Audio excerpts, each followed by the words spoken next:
मेरे बोलने में मेरा गला काट दें और कुछ ना कुछ एक्ट लगा के सरकार हमारे बच्चों को, मतलब वो बच्चे जो बोलने की हिम्मत करते हैं उनको जेल में डाल दे, NSA लगा के या फेक धाराएं लगा के, टुकड़े टुकड़े गैंग बता के या कुछ भी एलिगेशन लगा के, उससे आज़ादी चाहिए हमें आज़ादी चाहिए पितृसत्ता से, हमें आज़ादी चाहिए मनुवादी विचारधारा से, हमें चाहिए संघवाद से आज़ादी, हमें चाहिए बीजेपी में बैठे हुए गुंडों से आज़ादी।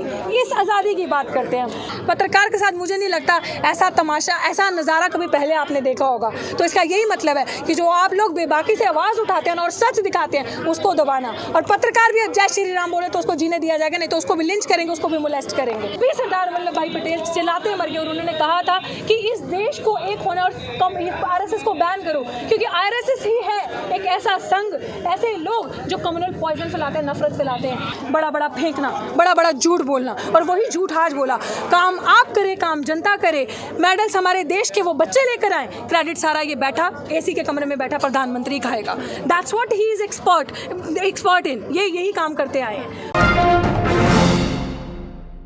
आज़ाद भारत में आज़ादी की, ऐसा नहीं है कि जो लोग आज़ादी की मांग उठा रहे हैं आज़ाद भारत में, वो भारत से प्यार नहीं करते। असली में वो भारत से सच्चा प्यार करते हैं जो लोग आवाज़ उठा रहे हैं, क्योंकि उन लोगों ने उस भारत का, जो भारत था, जिस भारत में हमारे लोगों ने अपने प्राणों की आहुति दी इस देश को आज़ाद करने के लिए, वो आज़ादी इतनी आसान नहीं थी जो मिली थी उस टाइम पे। बहुत लोगों के, हमारे लोगों के खून पसीने बहे हैं उसमें, कितनी माँओं ने अपने लाल खोए हैं, जिन लोगों की मेहनत की वजह से या जिन लोगों की श्रद्धांजलि की वजह से ये आज़ादी मिली। और आज हमें ना सांस लेने की आज़ादी है, ना सड़कों पे खुले से चलने की आज़ादी है, ना बात करने की आज़ादी है। आज आप लोग कहेंगे कि आप बोल रही हैं 15 अगस्त को, क्या ये आज़ादी नहीं है? हमारे बोलने की आज़ादी तो आपने हमें दी, वो क्यों दी? क्योंकि वो कॉन्स्टिट्यूशनल राइट है मेरा, राइट। लेकिन मेरे बोलने पे ये वॉइस ऑफ डिसेंट है। आप मेरे बोलने पे मेरा गला काट दें और कुछ ना कुछ एक्ट लगा के सरकार हमारे बच्चों को, मतलब वो बच्चे जो बोलने की हिम्मत करते हैं उनको जेल में डाल दे, NSA लगा के या फेक धाराएं लगा के, टुकड़े टुकड़े गैंग बता के या कुछ भी एलिगेशन लगा के, उससे आज़ादी चाहिए हमें आज़ादी चाहिए पितृसत्ता से, हमें आज़ादी चाहिए मनुवादी विचारधारा से, हमें चाहिए संघवाद से आज़ादी, हमें चाहिए बीजेपी में बैठे हुए गुंडों से आज़ादी। इस आज़ादी की बात करते हैं हम। हमें चाहिए कि जो हमारा आपसी भाईचारा है वो बना रहे, हमें नफरत से आज़ादी चाहिए। ये जो कम्युनल पॉइजन है, ये जो कम्युनल वायलेंस ये हर तरफ फैलाना चाहते हैं, हमें इससे आज़ादी चाहिए। क्योंकि आज़ादी का मायने, ये 15 अगस्त को मैं आप सबको क्यों बता रही हूँ, क्योंकि आप सोचो कि अगर हम पुराने टाइम पर जाए, सावरकर जैसे लोग आज हमारे सर पे चढ़ के बैठ गए, ये वो लोग हैं। आप लोगों को अपना इतिहास समझना चाहिए, क्योंकि सावरकर और जिन्ना जब एक बात पे एक थे कि इस देश में वो कहते थे 2 देश बसते हैं, और वो चाहते थे कि हिंदुओं को हो जाए, एक मुसलमान को हो जाए। तो जंतर मंतर पे जब भी चुनाव आते हैं, तो चाहे जंतर मंतर हो, चाहे दिल्ली का कोई भी कोना हो, इस तरह का कम्युनल वायलेंस आपको क्यों दिखता है? ये नफरत आपको क्यों दिखती है? क्योंकि ये लोग देश को तोड़ने का काम करते हैं। तब भी सरदार वल्लभ भाई पटेल चिल्लाते मर गए और उन्होंने कहा था कि इस देश को एक होना और RSS को बैन करो, क्योंकि RSS ही है एक ऐसा संघ, ऐसे लोग जो कम्युनल पॉइजन फैलाते हैं, नफरत फैलाते हैं, जिन्होंने आज खुलेआम जाके ये कहा कि मुल्लों को काटेंगे तो राम राम चलाएंगे। मैं आपके माध्यम से ये बात कहना चाहती हूँ कि अगर हम मुल्लों को काटेंगे, टेक्निकली मुझे करेक्ट करना, तो मुल्ले अल्लाह अल्लाह चलाएंगे ना, हिंदुओं को काटोगे ना तो राम राम चलाएंगे। ये नफरत के भर रहे हैं। आप कितनी दहशत से ये नफरत भर देते हो और बोल देते हो कि मुल्लों को काट, क्या वो इस देश के नहीं है? क्या ये देश उनका नहीं है? क्या ये देश दलित आदिवासी पिछड़ों का नहीं है? ये देश बाबा साहब भीमराव अम्बेडकर का है। कि जब उन्होंने कहा था पार्लियामेंट में, खुद मैं आज सुबह भी वो वीडियो देख के आए, जब वो खुलेआम चिल्लाए थे और उन्होंने कहा था कि ये देश टूटना नहीं चाहिए। तो फर्क यही है कि जो वो नारे लगा रहे हैं जंतर मंतर से, वो 24 घंटे के अंदर उनको बेल मिल जाती है, और कुछ मैं कह रही हूँ आज़ादी की मांग कर रहे हैं वो 1.5 साल से जेल में मैं यही कह रही हूँ कि यही तो मैं आपको सबको दिखाना चाह रही हूँ रियलिटी, कि यही तो बेशर्मी है, यही तो गुंडागर्दी है कि आप वो अश्विनी उपाध्याय जैसा बंदा, जहाँ पे जिसको आप कहते हो बॉस, वो कुछ ऐसे अपना डायलॉग करते हैं और वो कहते हैं ये हमारा बॉस है। आप जिस जगह पे एक चीफ गेस्ट बन के जा रहे हैं और जिस जगह का आप एक रैली निकालने जा रहे हो और आपने ऑलरेडी प्लान किया था कि यहाँ 6000 लोग आएंगे, और उस जगह जाके आप ऐसे कम्युनल दंगे करते हो, यही देश को खतरा है। और आप ऐसे असली आतंकवादियों से देश में आप उनको 24 घंटे के अंदर बेल कर देते हो। और वो मुसलमान पोइट, आई थिंक वो बच्चा था जिसने एक जोक किया था, वो भी प्रॉपरली पब्लिश नहीं होता, उसको आपने 30 दिन तक जेल की हवालत में रखा क्योंकि वो मुसलमान था। यही हिम्मत अगर किसी दलित के आदिवासी के, मुसलमान के बच्चे ने करी होती ये सब बोलने की, और आज वो जेल की सलाखों के अंदर होता और पता नहीं उसके ऊपर कौन कौन से एक्ट लग के वो सलाखों के अंदर ही बैठा होता। यही पीड़ा पहुंचती है हमें। तो हमें किससे आज़ादी चाहिए? इन्हीं गुंडों से तो आज़ादी चाहिए जो देश में डर का माहौल बनाना चाहते हैं, नफरत का माहौल बनाना चाहते हैं। क्योंकि ये देश भगत सिंह का है, ये देश अशफाक उल्लाह खान का है, फूले का है, बिस्मिल का है। ये उन लोगों का देश है, चंद्रशेखर आज़ाद का, जिन्होंने देश के लिए कुछ किया। ये देश उन लोगों का है। तभी मैं बोलूँ कि हमें क्यों एक साथ आना होगा, हमें इन लोगों की स्ट्रैटेजी समझनी होगी कि जब देश में चुनाव पास है, ये कुछ नहीं कर सकती है सरकार। आज मुझे इस चीज़ को एड्रेस करते बहुत पीड़ा भी पहुंचती है कि दिल्ली का किसान, दिल्ली की सड़कों पे, बॉर्डर्स पे किसान बैठा है पिछले आई थिंक 9 महीने होने को आ गए ना, इनकी कोई सुनवाई नहीं है। मतलब ये किसान बैठे और आप अंदाज़ा लगाओ प्रधानमंत्री को, इतना बेशरम प्रधानमंत्री कैसा हो सकता है कि 9 महीने हो गए आपने एक बार भी इन किसानों का जिक्र नहीं किया। आप छोटे छोटे किसानों के बारे में कह रहे हैं जिनके पास की ज़मीनें, क्या दे दोगे आप उनको जब आपने सब कुछ बेच दिया? आप बैठे हो जिनकी वजह से, वो जो कुछ चंद घर पूंजीपतियों के जो आपके पीछे हैं, आप उनकी वजह से नाचते हो। और आप यही झूठ फैलाते आए थे पिछले चुनाव के टाइम पे कि 2024 का जुमला दिखाते आए थे। आज आपने 2030 का जुमला दिखा दिया लोगों को। क्यों दिखाया? क्योंकि यही झूठ से आप बने रहना चाहते हो।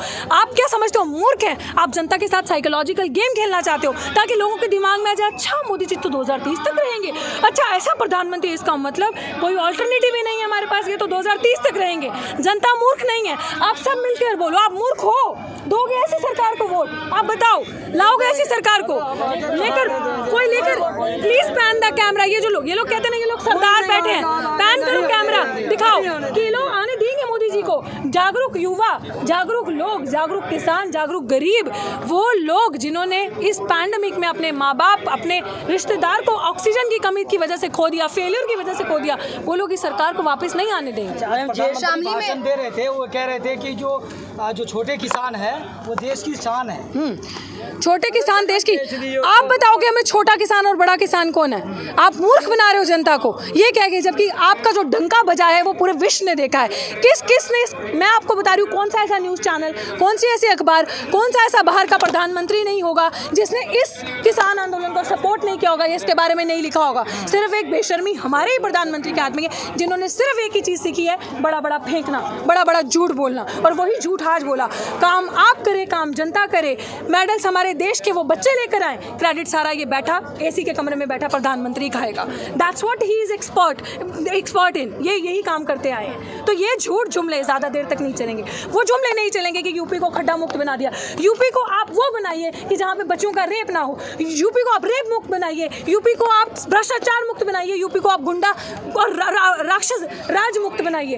तब ये आप सही भारत का निर्माण करेंगे। तब आप कह सकते हैं कि हाँ, मैं ऐसे भारत को देख रहा हूँ। आप ये जुमला मत दिखाइए हमें 2030 तक का झूठा। हमारी बेटियों का रेप दिन दहाड़े, जिस मंदिर में आप कहते हो पूजा करनी है, जिस मंदिर में आप भेजते हो पुजारी अपने बिठाते हो, जो वहाँ पे चंदा इकट्ठा करने के लिए बैठे हैं, वो मंदिर दलितों की, आदिवासियों की बच्चियों के साथ दिन दिहाड़े रेप करता है। उसकी जिम्मेदारी कौन लेगा? उस फेलियर की जिम्मेदारी कौन लेगा? जब हमारे देश में कोरोना पैंडेमिक के अंदर हमारे देश के जो सफाई कर्मचारी हैं उनके पास पीपी किट पहनने को नहीं थी। आपने कहा पूरे आसपास सफाई रखो, क्लीनलीनेस रखो, आपने सैनिटाइजर यूज़ करो। तो जब हमारे उन्होंने हड़ताल करी कि उनके पास पीपी किट पहनने को नहीं थी, सैनिटाइजर नहीं था, मास्क नहीं था, उसकी जिम्मेदारी कौन लेगा? इस सरकार का एक काम है सिर्फ कि बड़े बड़े पोस्टर लगवाओ। योगी जी जैसे इतना कोई बेशरम इंसान हो सकता है? दिल्ली की सड़कों पे बड़े बड़े आपने अपने पोस्टर लगा दिए। आपने उसी पोस्टर के पैसों से लोगों गरीबों के घरों में अनाज क्यों नहीं भरा? तब जिस समय ज़रूरत थी, जब गरीब पैंडेमिक के अंदर अपने बच्चों के पैरों पे छाले पड़ गए, जब फर्स्ट वेव थी, जब घर जा रहे थे, तब आपने उन लोगों को सुविधाएं क्यों नहीं दी? आज भी इस स्वतंत्र देश के अंदर इस बॉर्डर तक पहुंचने के लिए हमें 2 घंटे बाहर सड़कों पे हो गया। वहाँ देख रहे हैं तो बड़ी बड़ी प्लेट बिछाई हो जिसके ऊपर कील है, ताकि गाड़ियों पे नीचे अगर कुछ ऐसा हो कील। तो असली में तो आप इन किसानों से डरते हैं। आप इस किसानों से नहीं, आप देश में एकता से डरते हैं, क्योंकि आपको पता है आप कुछ चंद % लोगों का झूठ और चंद % लोगों को भगा के इस देश से निकाला जाएगा जब ये युवा जागरूक हो जाएगा। जब लोग हिंदू, मुस्लिम, सिख, ईसाई, दलित, आदिवासी, पिछड़े जब एक हो गए असल में, तो आप उनकी एकता से डरते हैं। इसीलिए तो आपने बड़े बड़े पुलिस के वो लगा के रखे हैं। जब ये किसान यहाँ पे बैठ के देश के लोग पीसफुली प्रोटेस्ट करें तो आपको क्या डर है इनसे? क्यों आप इतने बड़े बड़े बैरिकेड्स लगा के रखते हैं? आज इन्होंने नया नमूना किया है, बड़े बड़े ट्रक बड़ी बड़ी बसेस हर रूट पे लगा दिया। आप लोगों पे आने में सुविधा हुई होगी ना पत्रकार महोदय। तो यही चीज़ मैं आपको बता रही हूँ। तो आप किस चीज़ से डर रहे हैं? इन किसानों ने अगर कुछ करना होता तो आज 8 महीने हो गए अपना नमूना दिखा चुके होते। इनके हाथ भी मजबूत है, ये कर सकते हैं, सब कुछ है इनके पास भी, लेकिन सिर्फ कॉन्स्टिट्यूशन लॉ को अवॉइड करते हुए यहाँ बैठे हैं। अपने संविधान से प्यार करते हैं, अपने देश से प्यार करते हैं ना आप लोग? संविधान से प्यार मानते हैं ना आप लोग? संविधान से, संविधान को बिकने देंगे आप लोग? टूटने देंगे? नहीं देंगे ना। तो ये वो लोग एक पत्रकार को पकड़ के उससे कहा जाता है कि जय श्री राम बोलिए अगर जिहादी चैनल नहीं हो तो ना। आप सोचिए कि आप पत्रकार, मैंने कहा ना, which is the 4th pillar of democracy, जो हमारी आज़ादी का चौथा स्तंभ माना जाता है, जिसे आप कहते हैं। आप पत्रकारों का ये हाल कर रहे हैं। मीडिया को आपने बेच लिया तो आपको लगा ये जो मीडिया धूप में, आप लोगों की लाइफ इतनी आसान तो नहीं है ना, 100 चैलेंजेस हैं और आपने इस सरकार के होते हुए देख लिए। पत्रकार के साथ मुझे नहीं लगता ऐसा तमाशा, ऐसा नज़ारा कभी पहले आपने देखा होगा। तो इसका यही मतलब है कि जो आप लोग बेबाकी से आवाज़ उठाते हैं और सच दिखाते हैं उसको दबाना। और पत्रकार भी जय श्री राम बोले तो उसको जीने दिया जाएगा, नहीं तो उसको भी लिंच करेंगे, उसको भी मोलेस्ट करेंगे। ये हाल हो गया इस देश का। तो आप चाहते हैं, प्रेस भी फ्रीडम चाहता है, because we don't have free press, right? We want freedom, press wants freedom, students want freedom, media wants, kisan want freedom. तो और क्या चाहिए हमें? आज़ाद भारत में गुंडों से आज़ादी चाहिए। में जो हुआ, शामली में हुआ, मध्य प्रदेश में जो हमने देखा कि कृषि मंत्री का जिस तरीके से स्वागत किया जनता ने, वो क्या किसानों की ही आवाज़ है जो वहाँ पहुँच रही है? बिल्कुल। और सिसोली में भी जो किया वो किसानों की आवाज़ है जो वहाँ पहुँच रही है। हर जगह जहाँ पे भी यही इनकलाब है, यही रेवोल्यूशन है कि जहाँ पे इनके विधायक जा रहे हैं जो झूठे जुमले दे के आते हैं, उनको जवाब अब ये जनता ऐसे ही देगी, भगा भगा के दौड़ाएगी। और वो दिन दूर नहीं जिस दिन इस देश से भी भगा भगा कर दौड़ाएगी ये जनता, क्योंकि जनता आवाम जागरूक हो रही है। मत बनाओ हमें मूर्ख, मत करो हमारे बच्चों के भविष्य से, मत खेलो हमारी एकता और अखंडता का, मैं कह रही हूँ, हमारा इम्तिहान मत लो। वो दिन दूर नहीं जब हम एक हो जाएंगे। हम चाहते हैं इस देश में आप भी प्यार से रहें और आप भी इस देश में रहें, लेकिन अगर आप अपनी औकात भूलते जाएंगे तो जनता अब पूरी परिपक्व हो चुकी है, जनता समझ चुकी है आपको आपका नमूना दिखाने के लिए। क्योंकि आप ये सोचते हैं कि चंद घर हमारे पीछे हैं और हम पैसे से कुछ भी कर सकते हैं, लेकिन जनता, इंडियन कॉन्स्टिट्यूशन ने आपको आपके वोट का, संविधान ने आपको आपके वोट का अधिकार दिया। ये जनता आपको अपने उस वोट के अधिकार से दिखा देगी कि पैसा बोलता है कि वोट बोलता है। प्रधानमंत्री कह रहे हैं कि आज जो फैसले ये सरकार ले रही है, इसका असर जो होगा वो आने वाले 100 सालों में, जब हम 100 साल मनाएंगे आज़ादी के, तब देखेंगे हमारे युवा और देश की जनता देखेंगे। देखो, आप कोई भी मूवी देखते हो उससे पहले ट्रेलर देख लेते हैं ना, तो आप समझ जाते हैं ये मूवी देखने लायक है कि नहीं है। तो 5 साल पिछले और आने वाले कितने साल हो गए? और 7 साल टोटल। तो 7 सालों में आपने ट्रेलर देख लिया। फैसला जनता करेगी, जवाब जनता देगी। हम आवाज़ बन के, वो बस लेके जाते हैं ना, वो बस लेके जा रहे हैं, जो कह रहे हैं हम बस लेके पहुंचेंगे, स्पीड ब्रेकर बन के हम बैठेंगे। आप आओ हमारे ऊपर से निकल जाओ, लेकिन ये आवाज़ बंद नहीं होगी। हम बैठे हैं स्पीड ब्रेकर, और हर गांव में जाएंगे, हर जिले में जाएंगे, वहाँ स्पीड ब्रेकर मिलेगा। और वहाँ जनता अब ये नहीं पूछेगी, वहाँ जनता पूछेगी रोजगार का क्या हुआ। मेरा बाप जो मर गया, जो बड़े बड़े झूठे वादे बोले, जो ऑक्सीजन की कमी से मर गया, उसको प्रॉमिस किया हुआ वो पैसा कहाँ है, नौकरी कहाँ है। मेरा बाप अभी भी सीवर में क्यों उतरता है? क्या क्यों हाल है अभी भी? गरीबी क्यों है? भूखमरी क्यों है? हमारे घर पे खाने का राशन क्यों नहीं है? और दूसरी बात, जो एक कुज्जे भरे राशन देकर बार बार मैं 3-4 दिन से चिल्ला रही हूँ, जो शो ऑफ किया है वो, जिसके ऊपर बड़ा बड़ा पोस्टर लगाया है, क्या मतलब है उस राशन को देने का? इन्हीं अन्नदातों का लगाया हुआ है ना, विच मीन्स देश भूखमरी की कगार पे है। तभी तो उनको इतना सा राशन दिया और वो लोग खुश हुए ना, जो 4 दिखाए। सबका विकास हो रहा है ना, बिल्कुल मोदी जी। भाई, आपका विकास ज्यादा हो रहा है मुझे लग रहा है। इससे बड़ा और विकास क्या होगा जनता का? कि किसान सड़कों पे है, युवा सड़कों पे है, रोजगार नहीं रहा, नौकरी नहीं रही किसी के पास, खाने को खाना नहीं है गरीबों के घर पे। और सबका विकास कितना करोगे?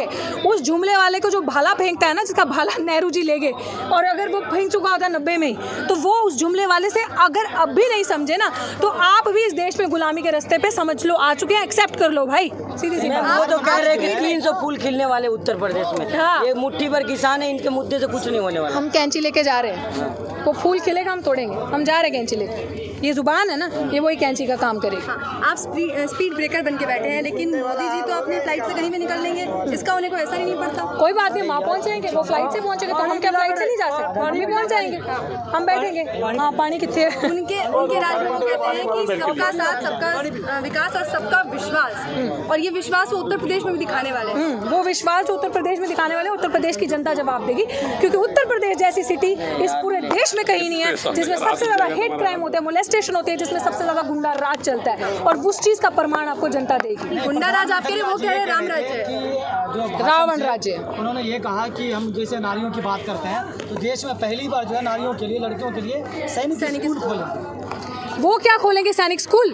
हम ऑलरेडी प्रिपेयर्ड हैं, सेल्फ डिफेंस अब हम जानते हैं। ये जो अब बहुत काम पहले होना चाहिए था, इसका जुमला अब हमें मत दिखाएं। उनका लड़कियां बच्चे इंतजार नहीं करें कि आप सैनिक स्कूल खोलोगे और हम जाके वहाँ शिक्षा लेंगे और डिफेंस करेंगे। हम अपना सेल्फ डिफेंस अब खुद भी कर सकते हैं और हम जानते हैं। एक सवाल, बीजेपी ने कहा था कि महिलाओं के सम्मान में बीजेपी मैदान में, और इतने सारे जो अत्याचार हो रहा है, जो 9-9 साल की बच्चे को सुन के भी कान में जो है ना पर्दे से फट जाते हैं कि 9-9 साल की बच्ची का रेप करके उसको जिंदा जला देगा। ऐसी मानो तो क्या सरकार, लोग डर नहीं है सरकार का, जो मतलब सिस्टम है, जो सरकार है कानून का, वो डर ही नहीं उनके दिल में। देखिए डर होता तो ये चीज़ें होती, दिन दहाड़े जो ये चीज़ें होती हैं, और जब उनको संरक्षण मिलता है, और जब पहला ऐसा नमूना नज़ारा आपने भारत देश में ही देखा होगा कि जब कोई रेपिस्ट रेप करता है ना, तो उस रेपिस्ट, उस गुनहगार को बचाने के लिए सभाएं लगती हैं और रैलीज निकली जाती हैं और प्रोटेस्ट होते हैं। ये नज़ारा इसी देश में हो सकता है, और इसका क्रेडिट आप किसको देंगे? घर के मुखिया को देंगे ना, तो इस सरकार को दीजिए। इस सरकार का नमूना है।